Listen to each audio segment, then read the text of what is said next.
Good morning, children. So, you have all got your books now, and we have completed the first chapter of our English 1 and the first poem of our English 1.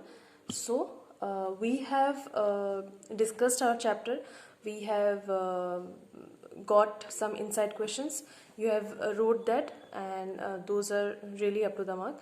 And those who have not by chance been able to see the questions, I will be sending you a picture of those questions.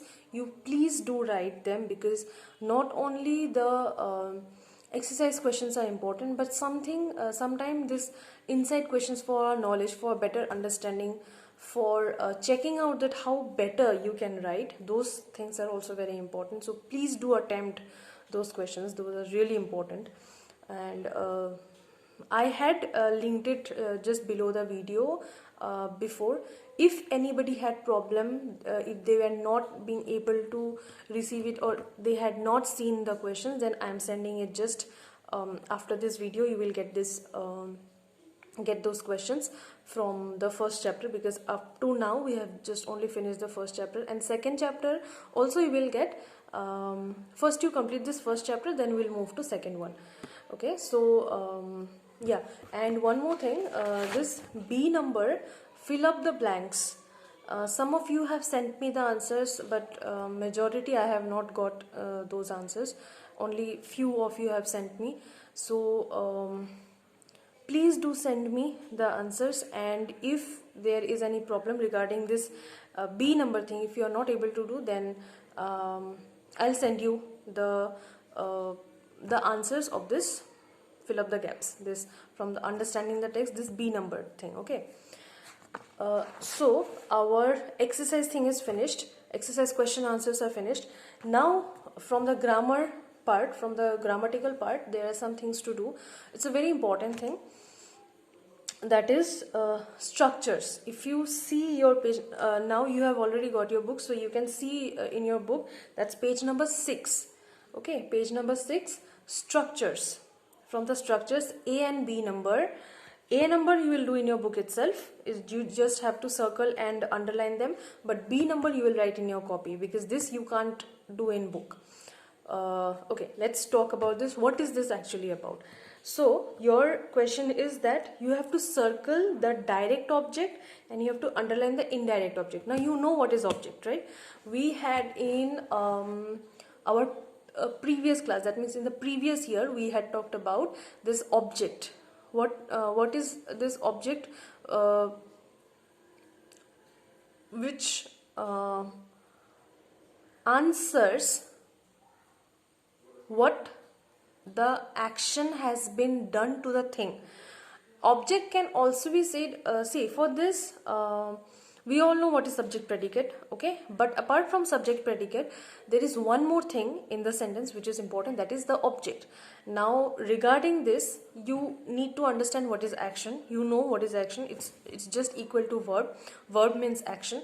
Now coming to object, what is that? The person or thing who receives the action. For an example, the boy kicked the ball. What is the action here? Kicking, right? So this kicking is done to what? What is the object? The kicking is done to the ball. Okay, the boy is our subject, and what he has kicked to, that is the ball. So the ball becomes our object. Now in this case we have two more things, that is direct object and indirect object. Let us now understand what is that. So for understanding what is direct and indirect object, you just need to remember two questions. First is what, second is whom. Okay, WHAT, what, and WHOM, whom. These two things needed. Now whenever you will get any sentence and you have to find out that which is the direct object and which is the indirect object, you will ask these two questions, and when you will get the respective answers, you will understand that this is direct object and that is indirect object. Now let's see what. Okay, so I'm reading out this for you. Whereas I'll tell you that this page number 6, okay, this structures it is written. This page is very important. If you see this box, this blue box, this yellow box, this entire box is very important. You do read it once and you'll be able to understand it quite well. But now I am reading out for you. The object that comes first after the verb which answers the question to whom or for whom is the indirect object.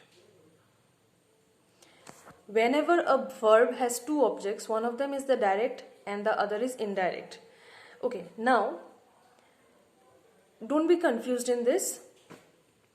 There are two sentences given in the box. If you see, the teacher corrected the notebooks. So if we ask that what has the teacher corrected, what do you get the answer? The notebooks? Yes. So that becomes our direct object. Okay. And according to the question, there is no indirect object here, because it does not answer us for whom, or it does not answer the particular word whom, but it answers us the question what.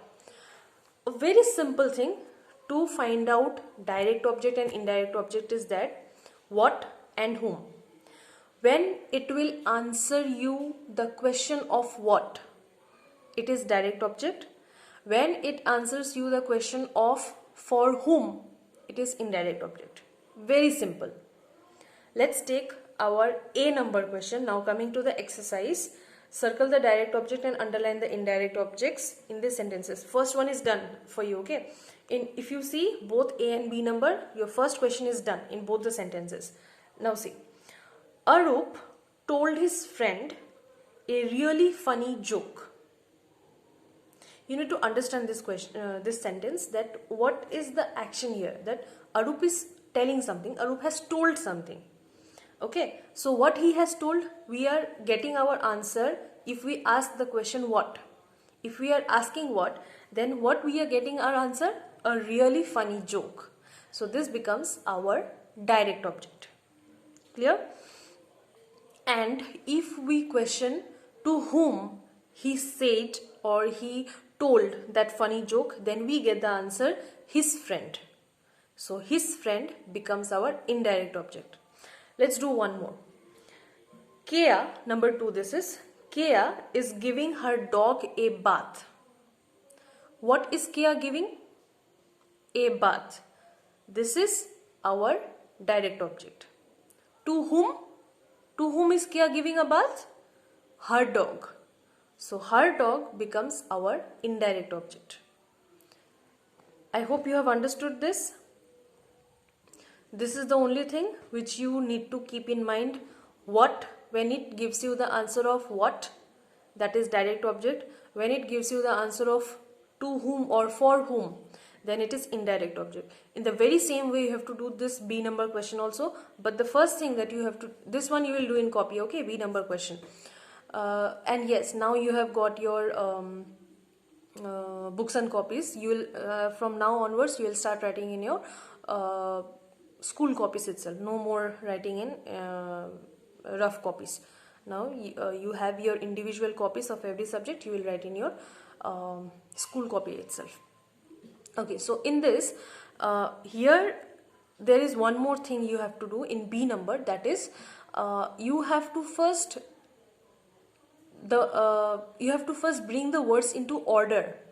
Okay, because this sentences, they are not actually sentences, they are jumbled words. Okay, so these are jumbled words, and then you have to bring it in order. You have to make it a proper sentence.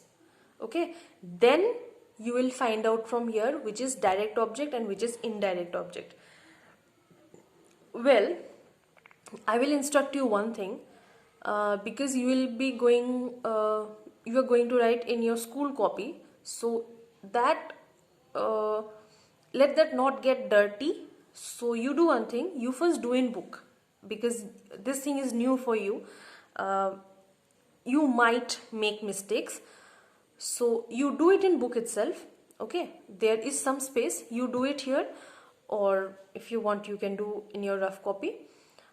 No need rough copy, just leave rough copy, there is enough space. You will be able to do here, and after doing here then you show me. After that you can write in your school copy, then it will be very clean and all. Okay, so I hope you have understood this. After we complete this, because now you have got your books and copies, no, so now we can finish our book activities, whatever was left, because you did not have the book, that's why I just proceeded to the next chapter, that means the poem, and then Ranji goes a long way, but now you have it, so you do this book activity. This A number, I'm repeating once again, A number you will do in book itself, and this B number only you will have to write in copy. Okay, and yeah, first you do this, then we will see what more else is needed. If you have any problem regarding this, then you surely do talk to me. You contact me, I'll clear your doubts wherever you have any problem. And yeah, till then, first you complete this, then we'll move to the next pages. Not more is there, I think there are only, yeah, there are some more, we'll do it later, but first you complete this. Okay, till then, stay safe. Thank you.